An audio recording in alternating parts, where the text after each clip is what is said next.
B dan DS sudah ditetapkan sebagai tersangka.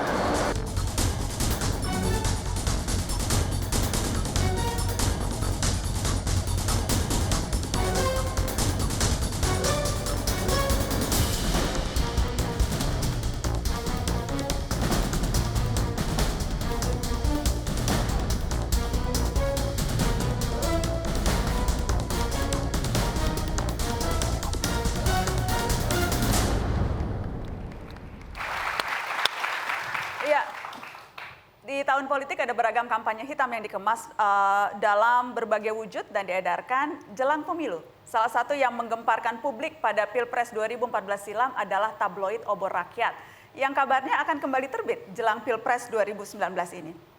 Sudah hadir di Mata Najwa pemimpin redaksi Obor Rakyat, Setiardi Budiono. Selamat malam, Mas Setiardi.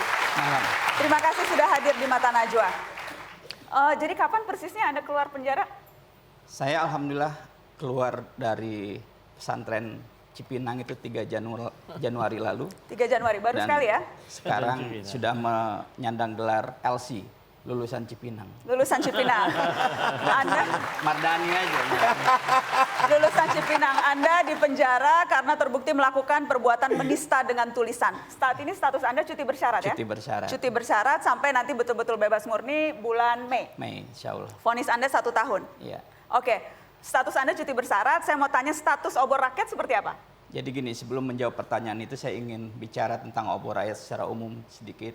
Bahwa kita itu secara hukum alam, mungkin kodrat sunatullah, bahwa regulasi itu selalu lagging atau tertinggal daripada realitas yang ada di masyarakat. Itu terjadi pada banyak hal. Saya tadi kesini Nana itu saya naik ojek online. Tahu nggak ojek online yang jumlahnya jutaan itu tidak punya payung hukum. Tidak punya payung hukum, padahal itu sudah dibangga-banggakan oleh pemerintah. Undang-undang kita, Undang-Undang Nomor 22 Tahun 2009 tentang lalu lintas dan angkutan jalan itu tidak menegasikan adanya transportasi publik roda 2, nggak boleh. Oke. Itu ilegal. Ini analogi mau Anda gunakan untuk? Nah, ini juga terjadi pada banyak sektor. Terjadi pada banyak sektor. Sektor keuangan sekarang ada digital keuangan atau vintage financial technology dan lainnya, termasuk di pers. Oke. Di pers itu, Nana, pasti Anda juga tahu, beberapa tahun belakangan itu berkembang dengan sangat pesat, bahkan mungkin ini akan mengambil alih peran media mainstream, apa yang disebut sebagai netizen journalism.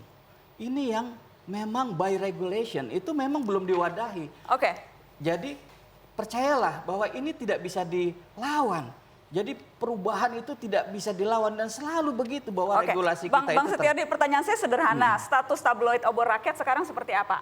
Kan Anda mengatakan akan menerbitkan lagi. Itu betul rencana itu?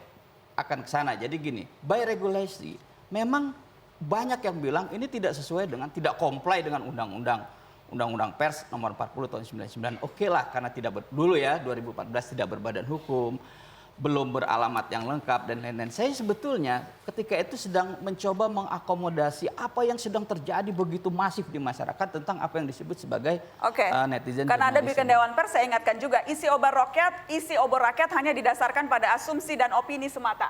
Tidak ada satupun prinsip jurnalistik seperti berita harus faktual, berimbang, tidak memuat hal-hal yang berkaitan dengan pertentangan sara, kewajiban melakukan verifikasi, tidak menghakimi, serta harus cover both side yang dipenuhi Obor Rakyat. Karenanya Obor Rakyat bukan produk jurnalistik. Ini sudah jelas ditekankan. Itu tahun 2014. Tapi apa yang berubah sekarang?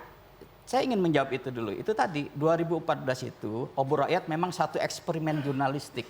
Kita mengakomodasi jurnalisme warga yang akan berkembang terus. Yang tidak melakukan cover both side? Judul-judul Obor Rakyat kita lihat nih judul-judulnya. Capres Boneka, Jokowi anak Tionghoa, putra Cina asal Solo, ayah Jokowi adalah Oi Hong Leong, status perkawinan ibunda Jokowi dengan Pek Hong Leong. Dalam tradisi Cina kaya, wanita pribumi hanya dijadikan gundik, cukong-cukong di belakang Jokowi. Ini semua tulisan-tulisan Obor Rakyat. Ini semua produk jurnalistik? Itu tulisan Obor Rakyat versi 2014. Tadi Nana juga bertanya. Yang kemudian Anda masuk penjara karena ini? Saya masuk penjara karena satu tulisan kecil. Satu tulisan kecil dari sekian banyak tulisan di Obor Rakyat. Tidak semua. Jadi kalau Anda cek lagi riset gitu, saya diperiksa di Mabes Polri dan juga dipidanakan di Pengadilan Negeri Jakarta Pusat itu karena satu tulisan. Bukan karena semua tulisan. Saya bisa menyimpulkan, saya cukup satu berbesar tulisan hati. aja 1 tahun ya Bang, gimana semua tulisan? Alhamdulillah kalau saya menafsirkannya berarti tulisan saya yang lain tidak menjadi persoalan. Oke, pertanyaannya, jadi obor rakyat akan beredar lagi? Insya Allah. Beredar dalam waktu lagi. dekat, ya. Saya ingin minta komentar dari Bang Adian, karena jelas PDI Perjuangan, Pak Jokowi yang waktu itu melaporkan akan terbit lagi, itu sesuatu yang Anda anggap seperti apa?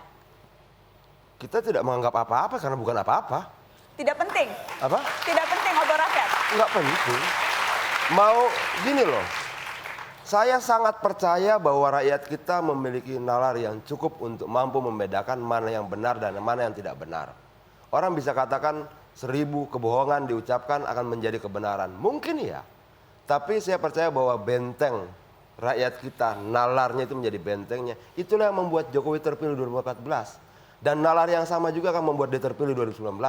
Mau ada 1 obor rakyat, 2 obor rakyat, 3 itu obor tidak rakyat, mengkhawatirkan? tidak akan mempengaruhi apa-apa. Karena di 2014 menurut jelas, saya, di 2014 jelas tim kampanye waktu itu mengatakan itu menggerus elektabilitas Pak Jokowi. tapi tidak mampu mengalahkan Jokowi. Dan ini juga Anda, kalaupun terbit lagi, itu hal yang sama juga akan terjadi? Kita tidak pernah takut terhadap hal-hal seperti ini. Apa yang mau ditakuti? Jokowi sudah diserang dengan berbagai macam isu. Tapi kita harus percaya bahwa hanya di zaman Jokowi kita uji coba pilkada serentak sekian banyak dan tidak terjadi apa-apa. Hanya di zaman Jokowi kemudian pembangunan sekian luar biasanya dan semuanya berjalan baik-baik saja. Semua serangan apapun tidak mempan. Jadi tidak apa-apa obor rakyat terbit lagi? Kalau menurut saya itu hak dia ya. Dia mau terbitkan obor rakyat 1, obor rakyat 2, obor rakyat 3. Kalau ada salah dalam isinya berperkara dengan hukum. Kan seperti itu saja. Kita ini kan negara hukum. Bagaimanapun juga koridor yang kita lakukan, yang kita jalani ada koridor hukum itu sendiri. Tapi apakah kemudian kita menjadi gentar dan adanya obor rakyat? Sama sekali tidak. Kita tidak menjadi gentar. Dulu kita 2014, koalisi kita lebih sedikit dibandingkan koalisi sebelah sana. Kita menang. Sekarang koalisi kita lebih besar. Kita pasti lebih menang lagi. Oke. Mau ada 10 obor rakyat, mau ada obor-obor yang lain pun. Karena Anda sudah bilang menang-menang, saya harus kasih kesempatan kepada tim pemenangan Pak Prabowo. Tadi sudah agak panjang untuk bilang menang-menang. Yuk, monggo aja yang namanya survei kan sekarang kadang-kadang banyak salah. Pilkada Jawa Barat sudah menunjukkan luar biasa ya. Jadi kalau buat saya ini era demokrasi ya. Kalau obor rakyat terbit lagi itu? Obor rakyat terbit lagi selama mengikut aturan yang berlaku, walaupun ada lagging dan segala macam, monggo saja ya. Karena bagaimanapun saya percaya negara ini negara demokrasi, negara ini negara hukum dan aparat betul-betul bekerja dengan baik. Dan terkait dengan mengalahkan 01, kami nggak perlu pakai obor rakyat karena memang rakyat Maksudnya sudah nggak cerdas. dibutuhkan gitu? Kami Jangan dong. udah banyak janji buyback Indosat tidak terjadi, janji tidak bagi-bagi kekuasaan tidak terwujud, janji tidak menaikkan BBM. Jadi pelurunya nggak perlu pakai Tapi obor rakyat, saya kalau kira rakyat sudah tahu saya semua kok harus gitu loh. menjawab Sehingga tuduhan. kami insya Allah yakin Saya harus 02 menjawab tuduhan. menang. Saya harus menjawab tujuan ini.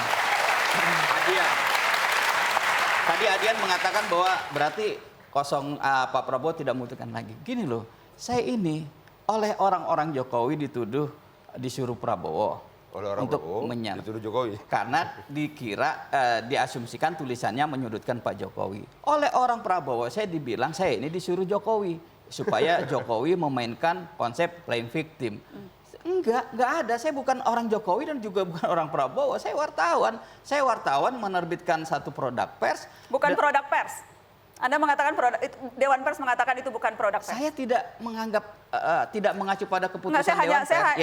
Ya Dewan keputusan Pers saya. yang... Enggak, kalau Anda tanya kepada saya, maka saya mengatakan itu produk pers. Baik, karena saya kalau begitu wartawan. saya imbangi dengan mengatakan Betul, Dewan Pers boleh. mengatakan itu bukan produk Tadi jurnalisme. sudah saya katakan bahwa ini yang disebut sebagai netizen Oke. journalism. Baik, Gitu loh. tadi Anda katakan Anda dituduh orang Jokowi oleh Prabowo.